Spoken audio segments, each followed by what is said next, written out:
गेल्या काही दिवसानंतर पासून संजय राऊत यांची आपण जर का भूमिका बघितली तर संजय राऊत हे काँग्रेसचे प्रवक्ते आहेत का उभाटा गटाचे प्रवक्ते आहेत असा प्रश्न पडतोय। खरं तर संजय राऊत यांनी उद्धव ठाकरे गटाची आणि शिवसेनेची भूमिका मांडायला हवी, परंतु गेल्या काही दिवसापासून सातत्यानं संजय राऊत हे काँग्रेसचे बटीक म्हणून काम करतायत। संजय राऊत यांनी राहुल गांधी यांची वकिली घेतली का? संजय राऊत हे काँग्रेसच्या पेरोलर आहेत का असा प्रश्न पडतोय। खरं तर काल निवडणूक आयोगानं काँग्रेसच्या सगळ्या प्रश्नाला जशास तशी आणि थेट प्रत्युत्तर दिलं, परंतु तरी देखील संजय राऊत यांना महाराष्ट्रातल्या वोट चोरीवर शंका आहे। मला संजय राऊत यांना प्रश्न विचारायचा आहे, जेव्हा लोकसभेला महाराष्ट्रामध्ये महाविकास आघाडीला सर्वाधिक जागा मिळाल्या, सर्वाधिक खासदार महाविकास आघाडीचे निवडून आले, तेव्हा महाराष्ट्रात वोट चोरी झाली नव्हती का? तेव्हा निवडणूक आयोग योग्य होता, तेव्हा निवडणूक आयोगाने घेतलेल्या सर्व भूमिका योग्य होत्या, तेव्हा निवडणूक आयोगाची मतपत्रिका योग्य होती, तेव्हा निवडणूक आयोगाचे मतदार योग्य होते। आणि जेव्हा विधानसभेला आदरणीय देवेंद्रजी फडणवीसजी यांच्या नेतृत्वामध्ये महाराष्ट्रामध्ये महायुतीला 2/3 बहुमत मिळालं, त्यानंतर लगेच पोटात दुखायला लागलं। ही कुठली तुमची भूमिका? अहो, काँग्रेसला निवडणूक आयोगाने प्रश्न केलाय, राहुल गांधी यांना विचारलंय की तुम्ही ॲफिडेव्हिट मध्ये लिहून द्या, त्याबद्दल राहुल गांधी चकार शब्दांनी बोलायला तयार नाहीत, काँग्रेसचे प्रवक्ते चकार शब्दांनी बोलायला तयार नाहीत, आणि संजय राऊत मात्र लगेच तोंडवर करून येत आहेत। खरं तर संजय राऊत यांनी स्वतःची शिवसेना उभाटा गट काँग्रेसचा बटीक करून घेतलाय आणि स्वतः देखील काँग्रेसचे प्रवक्ते झालेले आहेत। अशा पद्धतीची भूमिका संजय राऊत सातत्यानं घेत आहेत। खरं तर हिंदू हृदय सम्राट बाळासाहेब ठाकरे यांनी म्हटलं होतं, तुम्हालाही आठवत असेल, की जर का माझ्या शिवसेनेची काँग्रेस झाली तर मी माझं दुकान बंद करून टाकेल। परंतु आज उभाटा गटाचे प्रवक्ते हे काँग्रेसच्या प्रवक्त्यासारखं बोलतायत, काँग्रेसलाही बोलता येणार नाही अशा पद्धतीनं काँग्रेसची बाजू मांडतायत। आज सामनाच्या अग्रलेखामध्ये राष्ट्रीय स्वयंसेवक संघावर टीका केली आहे। खरं तर नॅशनल हेराल्ड हे काँग्रेसचं मुखपत्र होतं, आता ते बदलून काँग्रेसनं आपलं मुखपत्र सामना आहे असं घोषित केलं पाहिजे।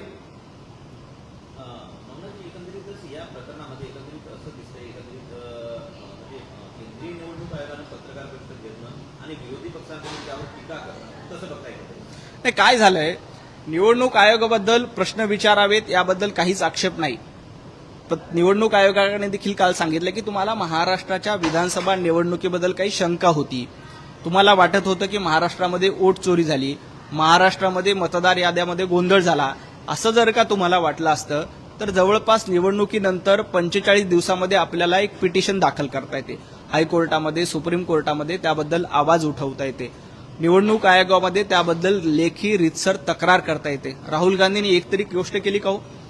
राहुल गांधी नुसतं मीडियासमोर येणार, पीपीटी प्रेझेंटेशन करणार आणि सांगणार की वोट चोरी झाली। अहो, निवडणूक आयोगाने सातत्यानं राहुल गांधी यांना बोलावलंय की तुमचं म्हणणं आम्हाला लिखितपणे मांडा, शपथपत्रावर लिहून द्या की कशा पद्धतीने वोट चोर झाली, कशा पद्धतीने बोगस मतदार आहेत हे लिहून द्या। राहुल गांधीमध्ये हिंमत नाही झाली लिहून द्यायची। जर का खरंच त्यांच्यामध्ये दम असेल, माझं या निमित्ताने महाराष्ट्र टाइम्सच्या माध्यमातून राहुल गांधी आणि संजय राऊत यांना आव्हान आहे, तुमच्यामध्ये हिंमत असेल ना तर निवडणूक आयोगाने सांगितल्याप्रमाणे शपथपत्र लिहून द्या, परंतु तुम्ही ते करणार नाहीत।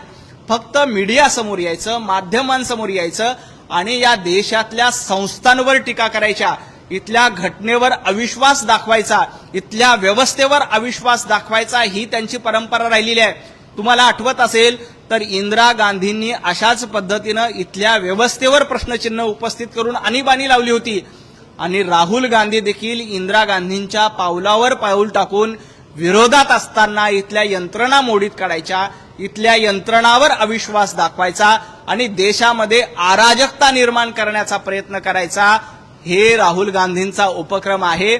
आणि दुर्दैवाने उद्धव बाळासाहेब ठाकरे यांच्या शिवसेनेचे प्रवक्ते असलेले संजय राऊत त्यांना साथ देत आहेत, हे सगळ्यात मोठं दुर्दैव आहे। माझं उद्धवजी ठाकरे आणि आदित्यजी ठाकरे यांना देखील आव्हान आहे, जरा संजय राऊत तुमची भूमिका मांडतायत का काँग्रेसची भूमिका मांडतायत हे तपासून बघा। गेल्या काही दिवसात उद्धव ठाकरेंच्या बाबतीत किंवा आदित्यजी ठाकरे यांच्या बाबतीत बचावात्मक एक तरी स्टेटमेंट संजय राऊत यांनी केले का? एकही स्टेटमेंट संजय राऊत यांनी केलेलं नाहीत। ते सातत्यानं राहुल गांधींसाठी बॅटिंग करतायत, खेळाडू उभाटा गटाचा आणि बॅटिंग काँग्रेससाठी। हे चालणार नाही. उद्धवजी ठाकरे, आदित्यजी ठाकरे थोडंसं लक्ष द्या. कदाचित संजय राऊत यांना ही भीती असेल की पुढच्या 4 वर्षात 3 वर्षात संजय राऊत यांची खासदारकी जाणार आहे. आणि आता आपल्याला कल्पना आहे की महाराष्ट्रामध्ये उभाटा गटाकडे एवढं प्रतिनिधित्व नाही आहे की ते संजय राऊत यांना खासदारकीसाठी राज्यसभेवर पाठवू शकतात.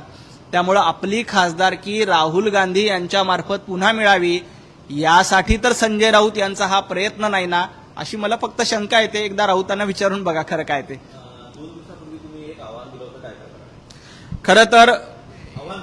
खरं तर मी महाराष्ट्रामधल्या वारकरी संप्रदायाला, महाराष्ट्रातल्या नाथ संप्रदायाला, टाळकरी धारकरी संप्रदायाला जे सातत्यानं शाकाहारी म्हणून आपलं जीवन जगतात त्या सगळ्यांना संजय राऊत यांनी नपुसक म्हटलं होतं. त्यावर टीका केल्यानंतर ती संजय राऊत यांना झोंबली आणि त्यांनी मला साला म्हटले. ते मला म्हटले की नवनाथ बन यांची सुनता झाली आहे का. तर त्यावेळेला मी संजय राऊत यांना आव्हान दिलं होतं की संजयजी राऊत, तुमच्यामध्ये जर का हिंमत असेल ना तर हॉस्पिटल तुम्ही ठरवायचं, ठिकाण तुम्ही ठरवायचं, डॉक्टर तुम्ही ठरवायचा, त्या ठिकाणी मी येतो. फक्त माझी त्यांना एकच अट आहे की त्यांची आणि माझी दोघांचीही आपण मेडिकल टेस्ट करू आणि कुणाची सुनता झाली हे महाराष्ट्राला सांगून देऊ. परंतु संजय राऊत यांच्यामध्ये 4 दिवसापासून हिंमत झालेली नाही हे आव्हान स्वीकारायचं. माझं आणखी त्यांना आव्हान आहे, आणखी मी 2 दिवस देतो. संजयजी राऊत, तुमच्यामध्ये हिंमत असेल ना तर मला ठिकाण सांगा, हॉस्पिटल सांगा, डॉक्टर सांगा, आपण तिथे येऊ आणि दोघांचीही टेस्ट करू. तुमची वैचारिक सुनता झाली हे महाराष्ट्र बघतोय, परंतु तुमची प्रत्यक्षात सुनता झाली हे त्या मेडिकल टेस्ट नंतर महाराष्ट्राला कळेल. तुम्ही हे माझं आव्हान स्वीकारावं अशी माझी त्यांना विनंती आहे. जर का त्यांनी हे आव्हान स्वीकारलं नाही तर आणखी 2 दिवसांनी मी संजय राऊतांना भेटायला जाण्याचा प्रयत्न करणार आहे. संजय राऊतांना भेटायला जाणार आहे आणि त्यांना म्हणणार आहे, तुम्ही मला साला म्हणतायत ना, खरं तर मराठवाड्यामध्ये साला आणि दाजी, साल्याचा दाजी असतो. आणि मी संजय राऊत यांना, दाजींना विनंती करणार आहेत की जरा जाऊ आपण हॉस्पिटलमध्ये आणि बघून घेऊ नेमकी कुणाची सुनता झाली आहे. शेवटचा प्रश्न आहे नवनाथजी. आज 2 दिवसापूर्वी उपमुख्यमंत्री अजितदादा पवार यांनी एक वक्तव्य केलं होतं, जर भावकीचा विचार केला नसता तर रोहित आमदार झाला नसता.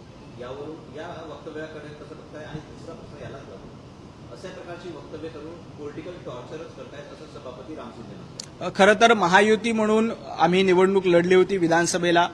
राम शिंदे हे आमचे कर्जत जामखेडमधले उमेदवार होते. त्या ठिकाणी अजितदादांनी राम शिंदेजी यांना मदत करणं अपेक्षित होतं, परंतु काल परवा अजितदादांनी आम्ही तुला मदत केली आणि रोहित पवार हे अतिशय पोस्टल मतांनी निवडून आले याबद्दल टीका केली. खरं आहे, रोहित पवार सातत्यानं भारतीय जनता पार्टी किंवा महायुतीवर टीका करतायत, आमच्या मंत्र्यांवर टीका करतायत. रोहित पवार यांनी याचा विचार करायला हवा की आपण किती मतांनी निवडून आलोय. पोस्टल मतांवर निवडून आले हे मी सांगत नाही, अजितदादांनी रोहित पवारांना आरसा दाखवलाय. त्यामुळे अशा पद्धतीची टीका टिप्पणी करत असताना थोडासा विचार करावा. असे काही प्रश्न झाले तरी महायुती म्हणून आम्ही अतिशय भक्कम आहोत. आदरणीय देवेंद्रजी फडणवीस यांच्या नेतृत्वामध्ये गेल्या काही दिवसापासून आपण महाराष्ट्रामध्ये वेगवेगळे प्रकल्प पुढे नेले आहेत. मेट्रोचा प्रकल्प असेल, कोस्टल रोडचा प्रकल्प असेल, या सगळ्या प्रकल्पांना आणि विकासाच्या सर्व अजेंड्याला अजितदादा आणि एकनाथजी शिंदे यांची देखील भरभक्कम साथ आहे.